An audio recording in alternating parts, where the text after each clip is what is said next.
the Verizon IndyCar Series on IndyCar Radio. This is IndyCar Radio on the IMS Radio Network.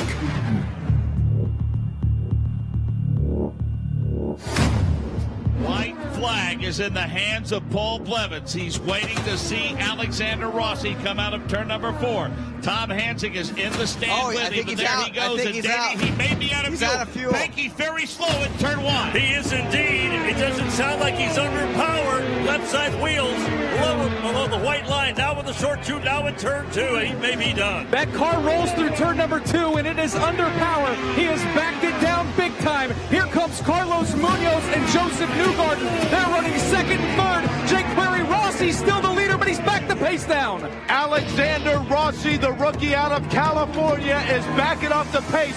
Carlos Munoz charging.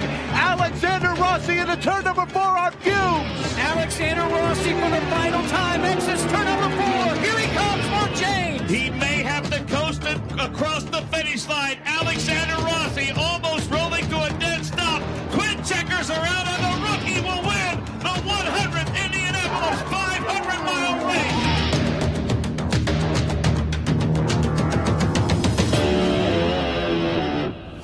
Stay tuned for more on IndyCar Radio.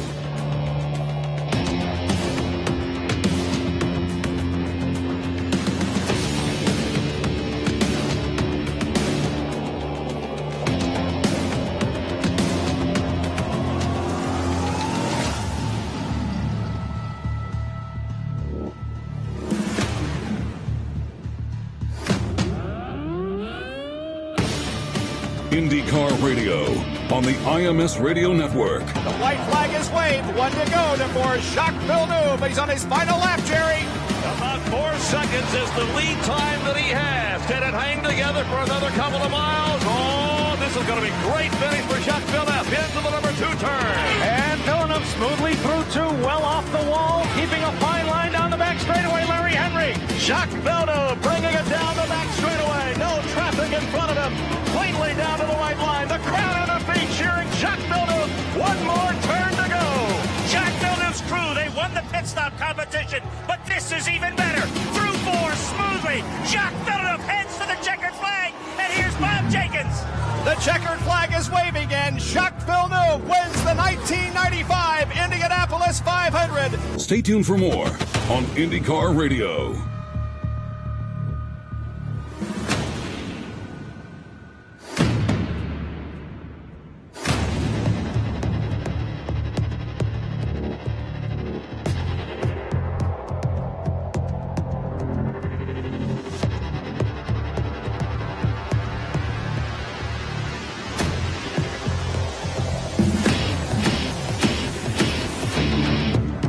IndyCar Radio on the IMS Radio Network. It will be, jQuery, one of the most popular wins that we have seen in many years here at the Indianapolis Motor Speedway. Tony Kanaan is going to win the 500-mile race. Dario Franchitti has gotten out of his car. Dario Franchitti, if you were to ask him, would tell you that his greatest friend in this race, without question, is the man who right now sits behind the pace car negotiating turn number 2. Both hands still on the wheel on that hydroxy-cut machine, but the hands of everyone inside this oval and on the outside of it in the air right now. Mark, that's because Dario Franchitti just watched his good friend go past.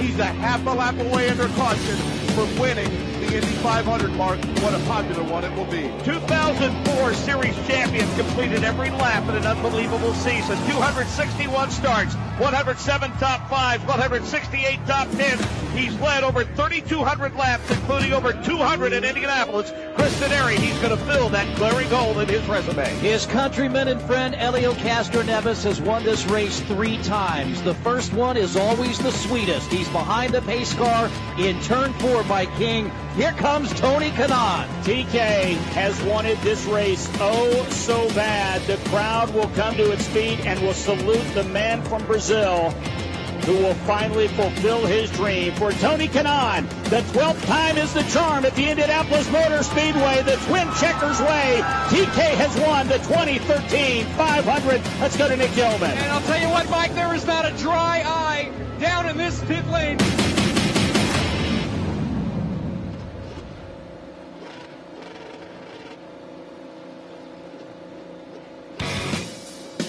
From the streets of Long Beach, this is the Verizon IndyCar Series on the Advance Auto Parts IndyCar Radio Network.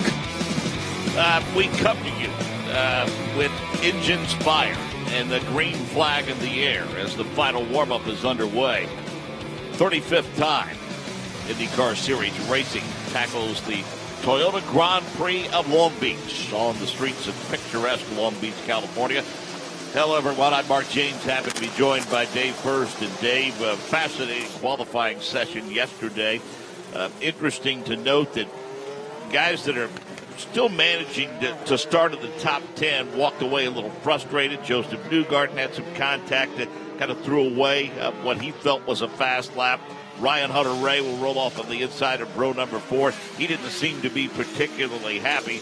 The guy who's probably the happiest right now is Alexander Rossi, your pole sitter, who has been on a tear since they rolled it off the hauler. Well, I mean, even you go back to what he did in Phoenix, that remarkable run he had in Phoenix to finish where he did there, and then he just added to that here this weekend. He was fast off the truck, turned in a lap of 1:06.5 yesterday to take his second career pole, first of the season, but you see the momentum that 27 machine has.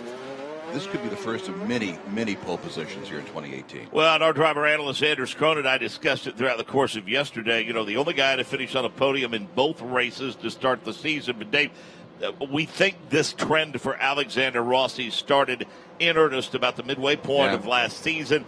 And really, I think this weekend is somewhat similar to the dominant weekend he had at Watkins Glen last fall. He won pole then and went on to win the race, and ironically enough, had a fueling issue that race. But you wonder that it really kind of played into his hands a little bit. At the end of the day, he was able to win the race because with the help of that fueling issue that he had. But it's turning out to be that sort of thing. But again, you talk about the momentum that he has. I talked to Rob Edwards, of course, who's on the pit stand for Alexander Rossi. I said, what is the story with Rossi right now? What is the difference? And he just said, he's driving more aggressively than he ever has, which means, among other things, that he's very comfortable in doing so.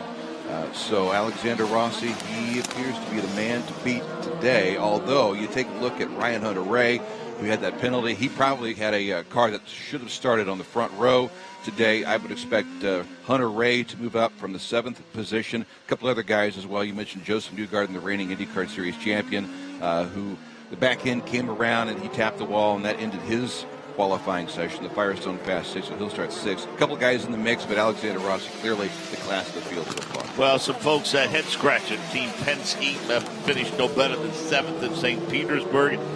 Didn't really have 3 dominant runs at Phoenix, even though Joseph Newgarden managed to get to victory lane there. But it appears as though that all of a sudden they found pace here on the streets of Long Beach. Yeah. The story last year, a lot of times we go through the course of a race weekend and we would see a lot of Hondas up front and then a couple of Chevys. Well, the Chevys all belong to Team Penske, and that's exactly what has happened here so far in this weekend. Yes, Alexander Rossi, he starts from pole, but then you've got Will Power. He'll start 2nd. Simon Pagenaud will start 3rd. Joseph Newgarden, as mentioned, had a nice run going until he touched the wall. He'll start 6th. It's not really a Honda versus Chevy as much as it is Honda versus Team Penske, because the Penskes have risen to the top here this weekend. You know, a guy who's been almost stealth-like throughout the course of the weekend, even though he was P1 after one of the earlier sessions. But, you know, we're talking about Rossi. We're talking about Ryan Hunter-Reay, even though he rolls off on the inside of row 4. We're talking about the job that Will Power has done. How about Scott Dixon? I mean, he's Wait a minute, who? Workmanlike in his approach, and all of a sudden now you see the 9 machine on the outside of row number 2, and I mean, simply put, he's Scott Dixon. That's all you need to say, really, in terms of considering him as a contender. He's Scott Dixon. It's almost as if you take him for granted. Oh yeah, Scott Dixon's in the mix. I go back to ISM Raceway last Saturday night. Started 17th, and just with each pit stop, the crew that goes over the wall for that 9 group, the PNC Bank Honda for Chip Ganassi Racing. Their nickname is the Wolfpack. Widely known and considered one of the best groups on pit road, and they've proved that at ISM Raceway. With each stop last Saturday night, Scott would move up 2 or 3 spots in the standings, the timing and scoring, and they had a large part in his finish. It was a 4th place finish at ISM Raceway. That group played a large part in it. By the way, he's still a 4-time champion. He's still 36 years old now.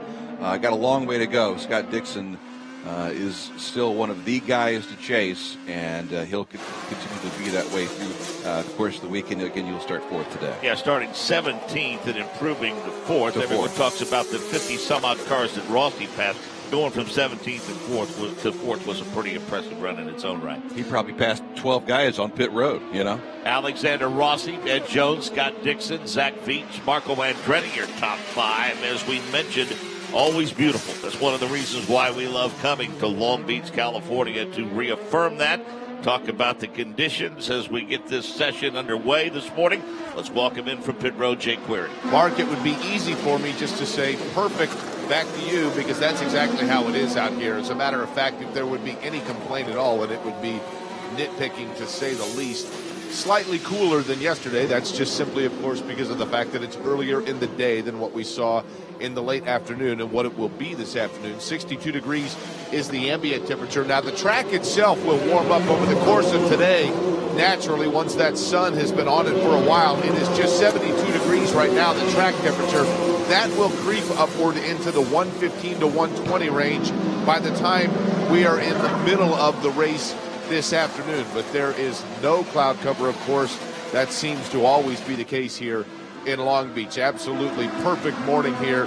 There was a slight breeze just before everything got underway in this session, but that has died down now to the point where there is virtually none along this main pit road. One interesting note, when everyone went out for their install laps, 2 cars, that of Spencer Pigot and Max Chilton, did so on the softer compound red tires.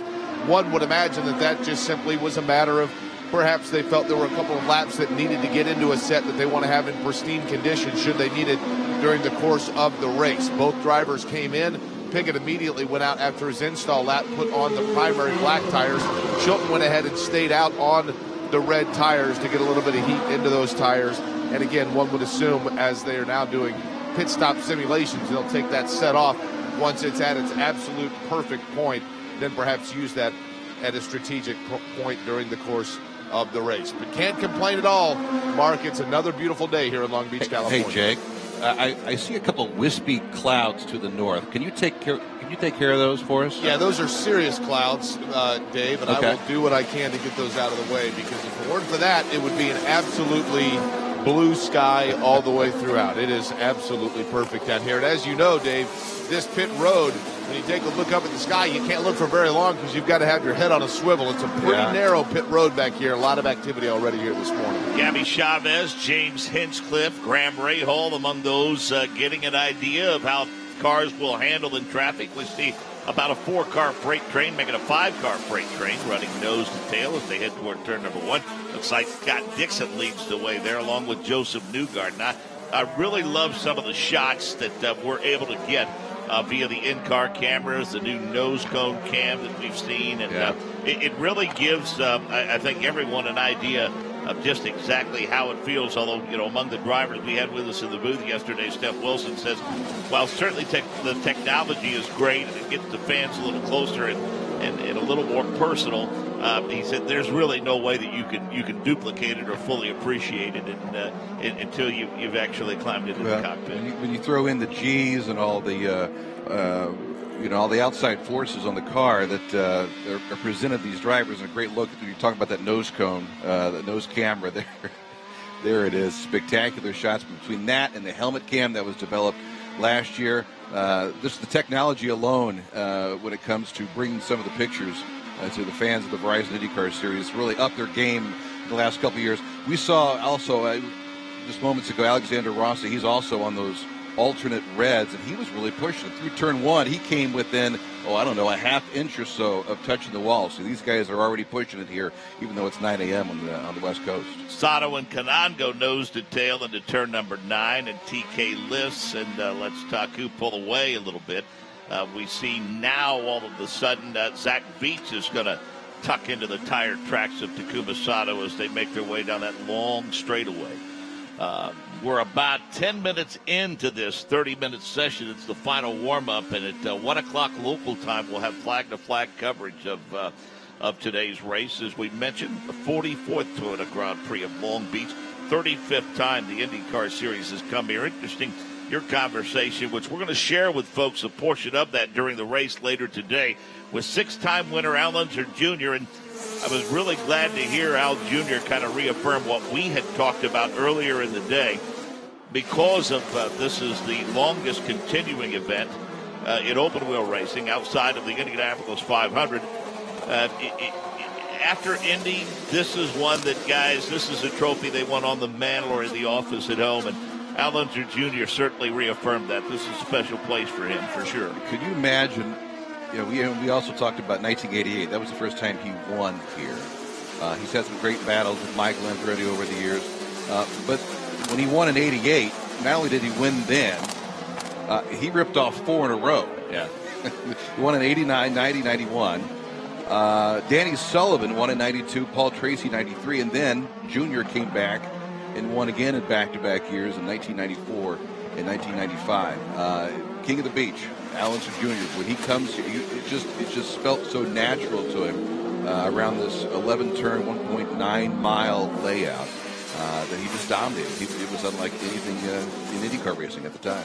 Ganassi Racing, Penske Racing are tied with Newman Haas Racing with 6 wins apiece here. So that record could fall today for sure. It very easily could, although I think Alexander Rossi might want to postpone that record-breaking feat from Penske or Ganassi at least a year. But even if you go back to James Hinchcliffe's win last year, he hopped out of the car, obviously ecstatic about getting a win in the Verizon IndyCar Series, but he said outside of the Indianapolis 500, this is one of the places that I wanted to pick up a win, and he did so. Any driver today will be very happy to pick up a W here in the streets of Long Beach. Yeah, I'd say the place for Hinch that he probably wants close to as much as the 500 would be a win in Toronto on the streets.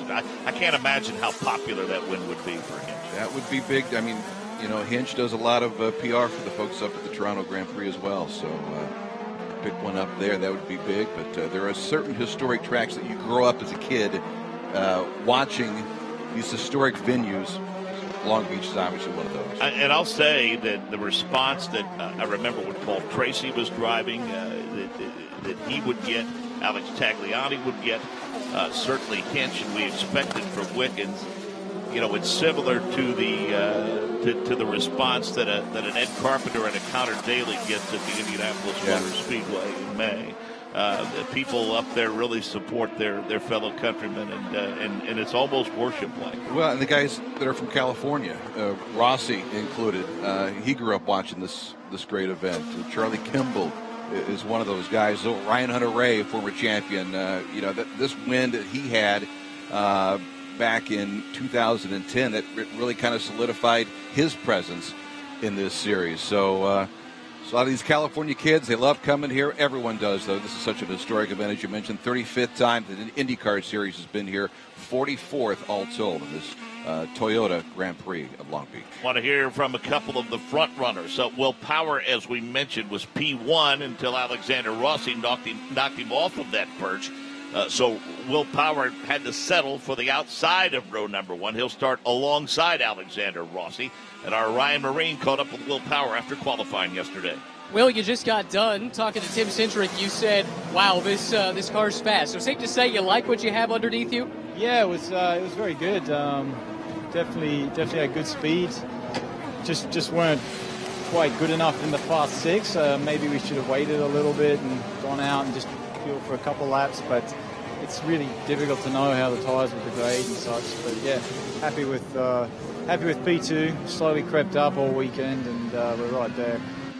You can always tell when he's happy because he's talkative. And for Will Power, that was talkative for sure. Yeah, that spoke a lot of words, didn't it? Will Power, 2008 champion, getting comfortable. One of the 3 Penskes that feel like they've got a shot at this thing, of course, along with Simon Pagenaud and Joseph Newgarden. Will Power, again, he will start second. Great starting spot that front row here at Long Beach. 1.9 miles in length, 11 turns, 6 to the left, 5 to the right, a minimum of 35 feet, a maximum of 60 feet, and it could really lull you into a false sense of security in terms of that width. And we talked about one of the troublesome spots with our driver analyst, Anders Cronin. He talked about turn number 8. He said it's really deceptive because when you exit 7, you've got a really, really wide portion of racetrack, and then all of a sudden there's an optical illusion that gives you the impression that it stays that wide through the apex of the turn. But,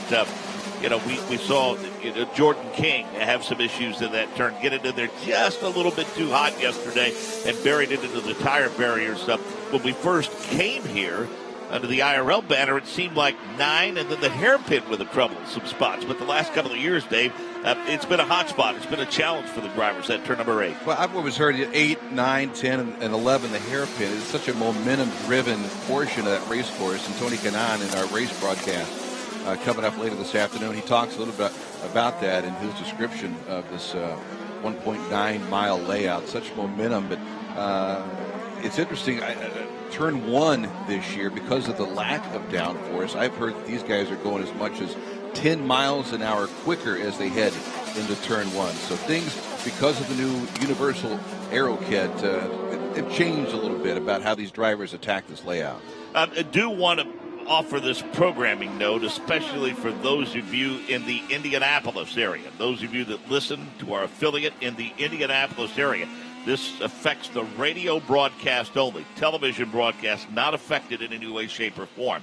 But due to the Pacers playoff game, the Toyota Grand Prix of Long Beach will not be airing in Indianapolis on 1070 The Fan, 107.5 The Fan, nor WIBC FM. Now, WMRI AM 860 in Marion, Indiana can be heard in most of the Indianapolis area. Also, the race today, which begins at 4 p.m. Eastern, can be heard on Sirius 214 and XM 209, IndyCar.com, IndyCarRadio.com. Tune in and via your home assistant device by saying play IndyCar Radio on TuneIn. But again, television broadcast not affected in the Indianapolis area.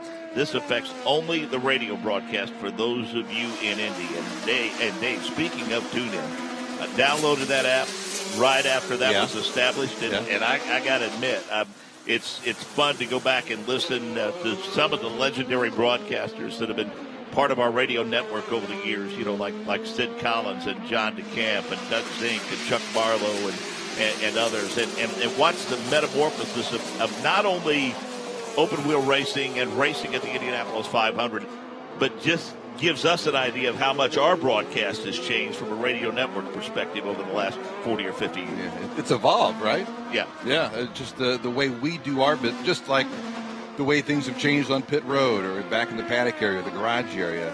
It's all evolved over the years, and some would argue maybe not for the better. Some would argue, it is for the. But it is amazing to watch. It's a bit of history right there on the TuneIn app. Back to pit road. I came down to see how things are going here inside that pit machine, or the pit stall, if you will, for Ed Carpenter Racing for Spencer Pigot. One interesting note here, this is a big weekend in terms of sponsorship for Ed Carpenter Racing, because this is the 5th year for the Indianapolis 500 that Preferred Freezer Services will be involved with Ed Carpenter Racing. This time, of course, on the car of Spencer Pigot. They have a 4-race package for this year, Mark, and that includes not only Indianapolis, but here in Long Beach, which is an important weekend for Preferred Freezer Services, which is a refrigerated warehouse company based out of New Jersey. But they have 37 locations throughout North America, soon to be 38, because of the fact that they are opening a new one in Los Angeles. And so, therefore, they have upped their sponsorship and their presence here in Long Beach. You will see the Preferred Freezer Services logo on the wall in certain areas here throughout this temporary street course in Long Beach. And the really good news, if you walk through the garage area at the Indianapolis 500, Mark, they once again will have their very popular and large polar bear outside Spencer Pickett's. Now, I got to tell you, that's a stuffed version, not an actual polar bear, but that will be right outside Spencer Pickett's garage in Indianapolis. But a big weekend for a company that is expanding its footprint here throughout the Los Angeles area in preferred freezer services. Good stuff, and all the best to Ed Carpenter Racing. Speaking of Ed, didn't qualify particularly well at Phoenix, but ended up having a quality run and soldiered home with a top 10 finish. I asked Ed yesterday, I said, how are things coming along for the month of May? Because, they're expanding their footprint in the Indy 500 with certain Danica Patrick that'll be on board driving, I believe, the number 13, the GoDaddy Chevrolet. And I said, how are things coming along? And he shook his head. They're very excited about the prospect of having Danica around for the Indy 500 and believes that they're going to give her a good car and give her a good shot at the win, perhaps. So, Danica's always done pretty well. Qualifying practices, they've always been very interesting as we take a look at the 21 that preferred freezer services Chevrolet come around as the exit of turn number 11 for Spencer Piggott. But they're excited about Danica, and guess what? It's only going to be a couple of weeks away. We had Jordan King in the booth with us for the final warm-up session at ISM Raceway in Phoenix, and we asked him about what it's like to drive for a driver, essentially. And he was quick to point out that, it changes the discussion for sure. There's probably takes it to another level, doesn't it? Immediate level of respect there. Yeah. Not that people don't respect, other owners who haven't driven, but certainly there's a language there, a kinship, I guess, for lack of a better term. And he's been very impressed with the operation that Ed had in place from the day that he arrived, and he said, things have really gone very, very well, almost a little better than he expected, and he means that in a positive way, not a negative way at all. I did ask him about the prospects of rhythm figuring into driving in terms of, for instance, being in the car at St. Petersburg, then essentially having a month off, and then not being in the car at Phoenix, and then coming right back and being in the car for the next 3 races, and then out of the car at Indy. And he said, I think, it really is a skill set that doesn't erode quickly at this stage of the game. And he said, I've driven so much so often that I don't feel like there's any quote unquote rust that needs to be dusted off when I get back into the race car. I tell you, when Ed announced that Jordan King was going to be driving the number 20 car, I had not heard of Jordan, admittedly, at that time. I looked him up real quick and then got to know him a little bit through this early portion of the season. I've been very impressed with Jordan. He'll roll off 12th. The second fastest rookie, Robert Wickens, who has been really good so far in this Verizon IndyCar Series season. He'll roll off 10th, but I've been very impressed with Jordan King thus far here in 2018. We've got 7.5 minutes left in this session. Dixon, Hunter Ray goes to P2 as we see the rear end step out on him a little bit. Coming off of turn number 10. Then we went to Dixon, Hunter Ray, Newgarden, Rossi, Bourdais, Hinchcliffe, Spencer Piggott, Chilton, Sato, Clayman, DeMello, the top 10. Graham Rahal, Marco Andretti, Robert Wickens, Jack Harvey, and Simon Pagenaud. Further down the list, Ed Jones, Mateus Laced, Will Power, Tony Kanaan, and Charlie Kimball through position 20.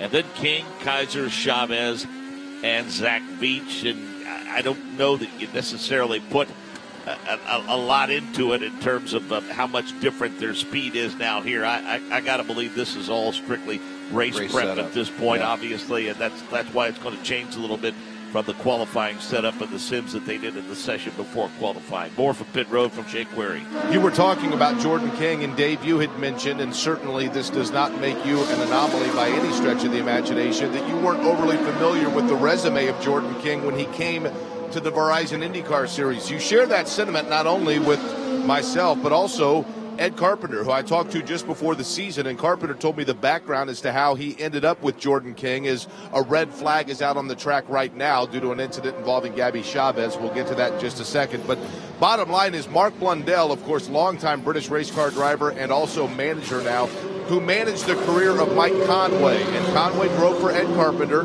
That was a very good relationship, needless to say, resulted in a win, the first one for those two as a team in Toronto.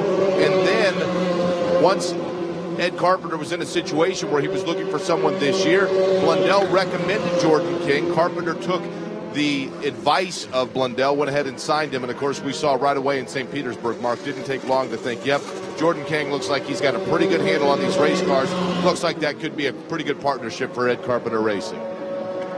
They were able to get Gabby Chavez refired. He went on into the runoff area in turn number 9, bringing out a red flag. So we think it'll be a quick red flag with 5 minutes to go in the session. No question, people sent scurrying to find out more about Jordan King. Sure. With his efforts at St. Pete in terms of qualifying. And, again, our conversations with him in Phoenix, certainly not happy with the result, wanted more, felt like the car certainly had more in it. Unfortunate set of circumstances cost him the chance at a very good day, but I think by and large he's going to be one of those guys that I think is going to prove to be a contender week in and week out for Ed Carpenter Racing. You know, Mark Blundell's got a pretty good eye for talent. Right. I'm old enough, I remember when Mark was driving in the old Champ Car World Series days, driving for Pac West and doing a great job there. He's really one of the more respected drivers in the series then. So if Mark Blundell gives him the seal of approval, then I think that goes a long way, and obviously Ed Carpenter believes the same thing. By the way, when you were going through the timing and scoring earlier, Alexander Rossi must have heard you at one point, because Rossi is now, guess what? P1 in this practice session at a minute 7.5. I've had a couple of friends of mine from Central Indiana that follow the series closely, and always get a text message from them on race day morning saying, okay, we know what timing and scoring says, but who do you like it? The only thing that I caution is the improbability in terms of what's unfolded before our very eyes, both at St. Petersburg and Phoenix. I mean, conventional wisdom tells you that, yeah, Rossi is the class of the field and has been, but this is the Verizon IndyCar Series, David. Nothing is a given. No, you could make the argument, as I'm looking at timing and scoring right now, Marco Andretti, by the way, with a nice little practice session. He's up to 14th right now. Graham Rahal is 13th. But you could make an argument. There's a good 15, 16. Most of this field could win this race. And I think each and every year we talk about how stout the field is. And it just seems to get more so each and every year because, Dave, you go 1 through 24, and last time I checked, I think each one of these drivers have been to victory lane in some series at some point in their careers. Some form or fashion. Yeah. Maybe not necessarily the Verizon IndyCar Series, although there are a lot of former winners in the Verizon IndyCar Series that make up this roster. And you combine that with just look at the first 4 races of the season, the variety of the venues. St. Petersburg. Then you go to Phoenix, that 1 mile oval, which is relatively flat. And then you come here, and then you've got the elevation changes at Barber Motorsports Park. This is a challenging series, and on top of that, you're beating the best of the best. I always think it's a true championship whenever you do so. By the way, Kyle Kaiser off into the runoff area. That's Zachary Clayman DeMello. Yeah, the 19 of Clayman DeMello. So Zachary Clayman DeMello, who was 12th quick in this practice session, he's off into the runoff area, and looks like he might be staying there for the remainder of this practice session. The red flag is out now, and with a minute and a half remaining, that might bring a close to this warm-up session today. Yeah, well, I know as we get the red and checkers, I know, Dave, that with a minute and a half left, teams may not necessarily be happy with that decision because he is into the runoff area, but let's face it, that's a runoff area that a few drivers have visited over the course of the weekend, and he certainly is in harm's way there. So he's only the latest to be in that area of the racetrack. Yeah, that's what it takes. You got to push it a little bit, and that's what all these drivers have done here in this warm-up session. And the AMR IndyCar safety team is Johnny on the spot as per usual. They will get him refired, and he will cruise it back around. So lastly, we need to hear from our pole sitter, Alexander Rossi. Our day first caught up with him after he secured P1 in qualifying yesterday. Not saying that the driver didn't have anything to do with it, but when it comes off the hauler, the transporter like this, that's pretty good. Makes my life pretty easy, yeah, absolutely. And I've talked a lot about this effort that the team has made and the strides we've made since the second half of last year, and I'm really glad we're just being able to prove that on paper now. What about you? You seem to be up on the wheel a little bit more, maybe over the last year and a half or so. What's changed with you, if anything? I mean, you're always learning every day, and you're trying to be better. And coming here was a whole new experience, new cars, new tracks, new team, new environment. And, I've just been in a very good environment that's allowed me to grow and just progress in the way that I can. And now we're able to reap the rewards. So a little parody continues. We mentioned the Hondas and Chevys and where they were. Our network director, Wally Levitt, pointing out that the Hondas and Chevys evenly split among the first 6, Dave, actually the top 10, in fact. And I think that's the kind of parity that the series is hoping for in terms of their engine manufacturers. Yeah, Honda versus Chevy, and really Honda versus Team Penske, because Joseph Newgarden, Simon Pagenaud, Will Power 4, 5, and 6 in this warm-up session here this morning. Well, Dave first needs to get back to the hotel and carry our luggage to the car. That's right. Before our show tonight. Is there a tip involved or no? Yeah, sure. Okay, all right. I'll tell you what, you bill us, okay? Yeah. I'll get a receipt for that. Okay, no very good. No, seriously, we'll spend the next couple of hours preparing for flag-to-flag coverage of today's race. And again, 1 p.m. local time, 4 p.m. Eastern. And for those of you in the Indianapolis area, this reminder, it will not be airing. This is radio only.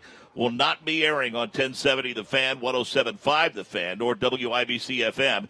WMRI AM 860 in Marion, Indiana, can be heard in most of the Indianapolis area. Plenty of other options, though, at 4 p.m. Eastern. Sirius 214 XM 209. IndyCar.com, IndyCarRadio.com. Tune in and your home assisted device by simply saying, play IndyCar Radio on TuneIn. But again, the television broadcast is not impacted in the Indianapolis area. This is radio only. Alexander Rossi is P1. Will Power starts on the outside of row number 1. That's the front row for today's race. Our thanks to Jake Query for his efforts on pit road. Our on-site engineer and producer is Rick Evans. The director of the Advanced Auto Parts IndyCar Radio Network is Wally Levitt. This is Mark James for Dave First. So long for now from the streets of Long Beach. This is the Verizon IndyCar Series on the Advanced Auto Parts IndyCar Radio Network.